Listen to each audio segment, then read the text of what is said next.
eyamsindisayo ayingomthi wegofera owamsindisayo bawunqambaca malibonke igama lenkosi kodwa yona nto eyamsindisayo lo mfo kuba uThixo angene naye emkhombeni malibonke igama lenkosi yabona ke Sindi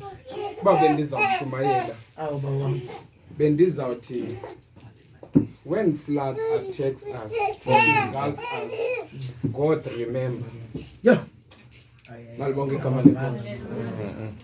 Xa izikhukhula zihlasela sinoThixo sikhumbula. Yes. Malibonke igama lenkosi. Andisazi isikhukhula esikuhlaselayo. Kodwa uthi umntaka Sindi yazi lento kokuba kweso sikhukhulu kuso namhlanje khona uThixo ukhumbulayo kusemkhonjeni mama uNkohla uPaulos ukunye apho haleluya nabatshutshisi bakhe bawomadolo ithi ivangeli kaThixo xa bekule ndlela xa bele kule ndlela family yakho wethu kwavuka umoya apha enqanaweni imimoya ekhona ke inamagama malibonke igama lenkosi amen singathi uSindi namhlanje bawubishop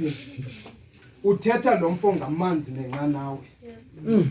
malibonke igama lenkosi kwathi xa kuvuka imimoya kwanyanzeleka bawunqambaca kokuba mawukhangelwe lo umoya malibonke igama lenkosi xa kufikwa miya kulo moya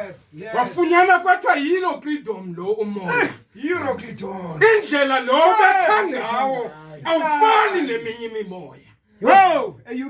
malibonke igama lenkosi kanti uba sikhangela pha kuNowa njengoba setshila uSindi sizawufika umoya wawukwela lizwe uNowa wayiphila kulo ngela xesha sakho umkhomba ngumoya wokujongela phantsi ngumoya wokucekelana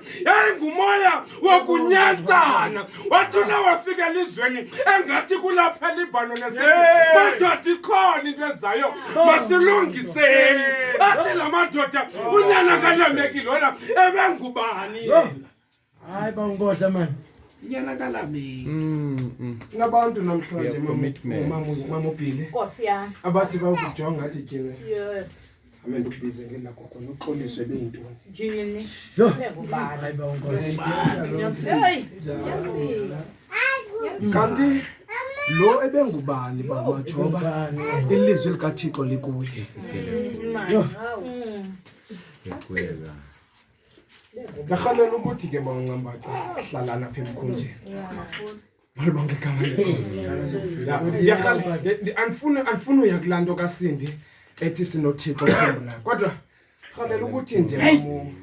uBishop uphika hlalana apha emkhonjeni malibonke igama lenkosi amen uyazi emkhonjeni bawo umndawo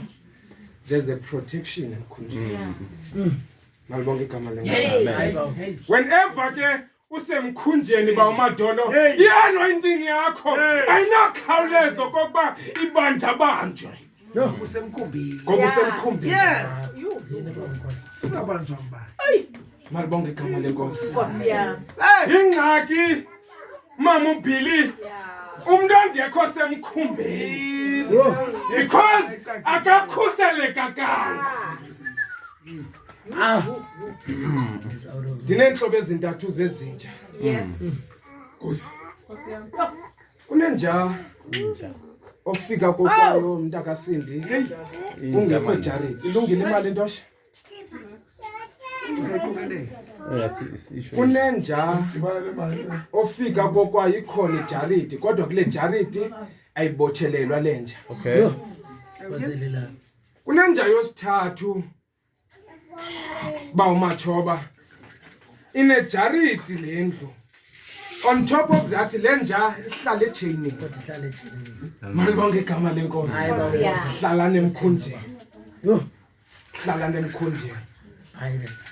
inja yokuqala Sindi engekho jariti kokwayo ithi buyaphuma ba umndawo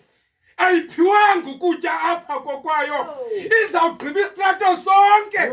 ikhangela into yokutya ayikhathali nokokuba ine-poison le nto nokokuba iyaphilisa kodwa ibibheka phantsi kwempumulo iyithatha ifake emlonyeni ibuyele kokwayo